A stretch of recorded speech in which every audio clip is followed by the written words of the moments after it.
Bismillahirrahmanirrahim. Assalamualaikum warahmatullahi wabarakatuh.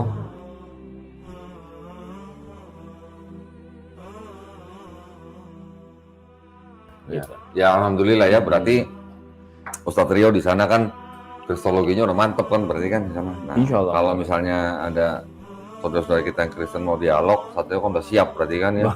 Bukunya juga udah siap. Jadi kita memang di Islam diajarkan juga untuk tidak asal asumsi. Iya. Tidak hanya berbicara atau berhujah tanpa dalil, gitu ya. Semuanya harus pakai dalil. Masya Allah. Nah, sedangkan tentang Al-Quran yang menyebutkan bahwa dalam Alkitab itu telah bercampur baur ya, bercampur aduk ya. Ayat yang ya halal kitab lima talbisunal haqq bil batil. Kenapa kamu mencampur adukan yang hak dengan yang batil gitu ya. Ya, baru kemudian banyak terdapat kesalahan dan sebagainya. Itu sebetulnya diakui juga di dalam dogmatika masa kini. Oh gitu. Di dalam Alkitab terdapat berbagai macam kekhilafan, kesalahan-kesalahan baik angka-angka, nama tempat dan sebagainya. Betul. Itu disebutkan dalam buku dogmatika. Artinya gereja atau tokoh gereja ini yang penulis buku ini mengakui bahwa Alkitab terdapat kesalahan.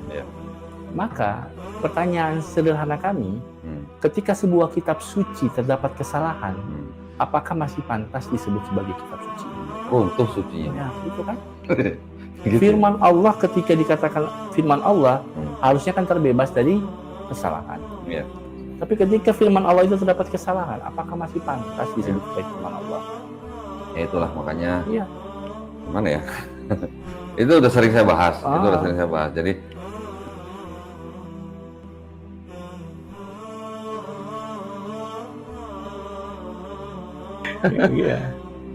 dan itu real gitu ya. Kita nggak, makanya saya bilang kami umat Islam tidak menjustis bahwa Alkitab itu sudah dipalsukan. Ya, memang kita harus objektif. Iya. Pada waktu kita mencari kebenaran ya kita juga harus open mind. Betul. Open mind dalam arti ya kita kosongin dulu nih.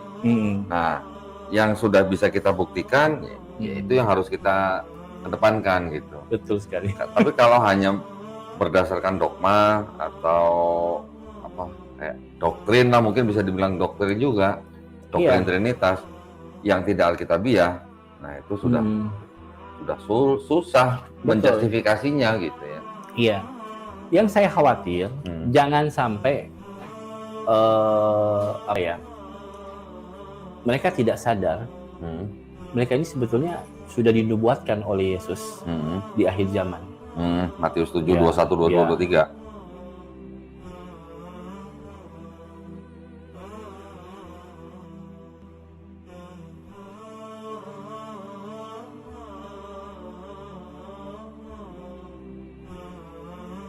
Itu sudah dinubuatkan.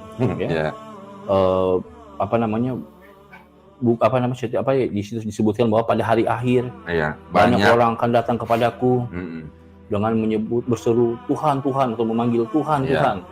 Dari ayat ini saja kriterianya pasti bukan Islam. Karena tidak ada umat Islam memanggil Yesus Tuhan kan. Bukankah kami bernubuat dengan namamu? Mengusir setan dengan namamu? Mengadakan banyak mujizatnya atau mengajarkan banyak dengan namamu? Tapi apa di ayat 23 disebutkan? Nyahlah. Pada hari itu aku akan berterus terang kepada mereka. Nyahlah engkau. Itu dibacain nggak tuh di speaker? Wah, itu dibacain pastinya. Dibacain. Tapi kan begini, dalam penjelasan saya sudah beberapa kali berdiskusi dengan mereka yang mungkin punya pemahaman teologi gitu ya, dari mahasiswa teologi gitu, mengatakan bahwa itu tentang nabi-nabi palsu, gitu. Nah, bahkan orang yang yang tidak percaya, kalau mau dilihat dari ciri-ciri orang tersebut bukan tidak percaya gitu loh. Bukan, maksudnya dari tiga hal itu sekarang yang melakukan kan malah saudara kita yang Kristen sendiri. Iya, betul. Yang menyebut Yesus Tuhan, orang Kristen. Yang bernubuat dalam nama Yesus, orang Kristen. Yang mengusir setan dalam nama Yesus, orang Kristen. Nah, yang mengajarkan orang banyak dengan nama Yesus itu orang Kristen juga. Nah, terus nah, jadi kalau buat nabi palsu berarti orang-orang Kristen yang menyebut Yesus Tuhan itu orang nabi palsu juga. Berarti pendeta-pendeta yang mengusir setan dalam nama Yesus juga nabi palsu. Itu sering kali KKR di tempat saya itu Kota Manado itu, dalam nama Yesus gitu. Dalam nama Yesus kan? Iya. Musir setan gitu. Nah, itu kan berarti masuk dalam kriteria yang Matius 7:22-23 dong. Makanya disebut, "Inyalah engkau daripadaku, hai pembuat kejahatan." Nah, yang menarik di sini, kenapa mereka disebut sebagai pembuat kejahatan?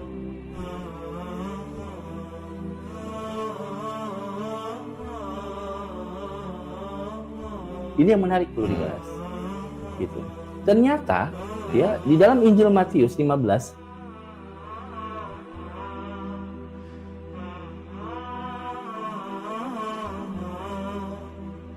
ayat 8 sampai 9 itu sudah menjelaskan Yesus sudah memberikan gambaran tentang ciri-ciri mereka. Gitu. Bangsa ini memuliakan aku dengan bibir mereka, tapi hatinya jauh daripada aku. Percuma mereka beribadah padaku, sedangkan ajaran yang mereka ajarankan perintah manusia. Berarti bukan bersumber dari Allah. Nah, itu ya. Itu kan jelas. Iya, ya. Udah banyak berarti diskusi dengan banyak. Ada satu pendeta yang pernah diskusi dengan kami, akhirnya berakhir dengan saya kasih PR ke beliau. Kasih PR, dan sampai sekarang kalau mau ketemu dengan saya langsung memalingkan wajahnya, nggak mau lagi. Gitu. Lah emang sering ketemu di mana? Dekat rumah. Oh, dekat rumah. Belakang rumah. Oke, terus di setiap kalau ketemu di jalan gitu, dia bawa motor, itu dia langsung nggak mau lagi. Padahal nggak ada, kita diskusi santai, diskusinya santun ya. Islam juga mengajarkan kita harus berdakwah dengan santun, dengan cara yang baik. Jadi tidak ada kalimat-kalimat saling menghujat gitu. Saya hanya minta tolong Pak Pendeta, tolong carikan gitu. Waktu itu kita bahas tentang kisah Adam dan Hawa. Ya, saya tanya ke dia, Pak Pendeta, Islam dengan Kristen kita sepakat ya, manusia pertama itu kan Adam dan Hawa. Kita yang menempati bumi. Nah, dalam kekristenan saya baca dalam Alkitab itu, Adam itu memiliki 2 orang anak. Ya, pertama ya, Kain dan Habel. Nah, kemudian Adam memerintahkan untuk melakukan persembahan kepada Tuhan. Salah satu anak persembahannya diterima, yang satunya ditolak. Nah, yang ditolak kebetulan Kain. Habel diterima. Karena Kain sakit hati, gitu ya. Akhirnya Kain membunuh Habel. Ketika membunuh Habel, ya, si Kain sudah takut gitu. Nah, akhirnya dia pergi ke negeri seberang. Nah, di sana kemudian dia beristri dan beranak cucu. Nah, yang jadi pertanyaan, ini kan manusia baru Adam dan Hawa nih di bumi. Dapat anak 2, Kain Habel gitu kan. Nah, ketika Kain ini pergi ke negeri seberang dan kemudian dia beristri dan beranak cucu di sana. Pertanyaannya, istrinya dari keturunan siapa? Oh. Ya, kalau yang saya pernah baca sih, Kain dan Habel itu ya beranak cucu ya dari saudara-saudara perempuan mereka semua. Tapi kan tidak dijelaskan dalam kita. Kalau di Islam kita kan dijelaskan. Jadi penjelasan sesuai dengan kitab suci sendiri gitu. Ya itu mungkin sih bahasanya lah ya di Kejadian ya. Ya tapi akhirnya tapi sekarang enggak setiap ketemu gitu. Pernah nggak kasih pertanyaan gitu ke saudara kita Kristen sana gini? Mereka kan percaya bahwa Yesus itu mati dari kayu salib untuk menebus dosa mereka. Pernah nggak nanya begini? Seandainya mereka bisa melakukan perjalanan waktu, ya, kembali ke saat Yesus pada waktu Yesus mau disalib. Kira-kira pas mereka melihat Yesus mau disalib itu, kira-kira apakah mereka satu bakal melarikan diri seperti murid-murid yang lain, atau 2 menolong Yesus supaya tidak disalib, atau 3 menolong tentara Romawi untuk menyalibkan Yesus gitu. Pernah nggak nanya begitu? Belum pernah sih, cuman kalau mulai dari gelagat mereka itu kan selalu mencoba untuk memaparkan kepada kami itu bahwa mereka adalah pengikut Yesus. Mereka adalah pembela Yesus, gitu ya. Mereka sebagai panji, mau Panji Yosua, gitu kan, orang-orang yang betul-betul memang terdepan dalam hal membela Yesus, gitu. Padahal saya kadang-kadang sering bercanda dengan mereka, walaupun bercanda itu agak sedikit nyelekit ya, tapi sambil dibawa dengan candain gitu. Saya bilang kamu mengatakan sebagai pengikut Yesus yang setia gitu. Tapi kok Yesus sunat, kamu nggak sunat? Gitu. Yeah. Padahal kan dalam Alkitab dalam Injil itu sendiri disebutkan dalam Yohanes 14 ayat 15 itu kan.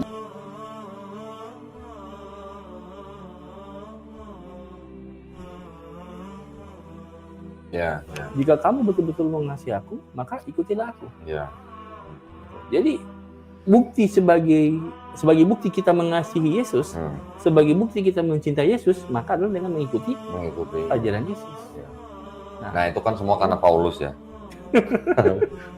Karena Paulusnya kan ya waktu itu kan sudah ada opsi gitu. Opsi untuk orang Yahudi, opsi untuk orang non Yahudi. Jadi ya mungkin teman-teman kalau kita sering dengar ya di dalam dunia apologetika kan Yesus Paulus mencela-mencela gitu kalau ngomong kan pelin-pelan gitu misalnya. Tapi sebenarnya boleh dibilang kalau kita pelajari benar, Paulus itu nggak mencela-mencela. Dia tuh memang bilang bahwa di satu sisi dia bilang Taurat tidak dibatalkan, yaitu untuk orang Yahudi. Untuk orang Yahudi ya memang mereka ya tetap harus hidup di bawah hukum Taurat. Tapi untuk Goyim, ini untuk orang yang non Yahudi, mereka nggak perlu hidup di bawah hukum Taurat. Makanya Paulus bilang untuk mereka ya nggak perlu sunat, ya kan? Nggak perlu sunat, makan babi. Tapi Paulus nggak bilang babi nggak haram loh. Paulus hanya bilang semua makanan halal. Tetapi yang dibilang makanan itu apakah termasuk babi? Kalau gereja kemudian menerjemahkan bahwa semua makanan itu halal termasuk babi, berarti gereja menganggap babi itu sebagai makanan. Gitu kan? Betul. Tetapi kalau di Perjanjian Lama untuk orang-orang Yahudi, babi itu bukan makanan gitu. Itulah itu yang menjadikan keadaan saudara kita Kristen sekarang itu seperti itu. Ini kalau kita melihat global konteksnya.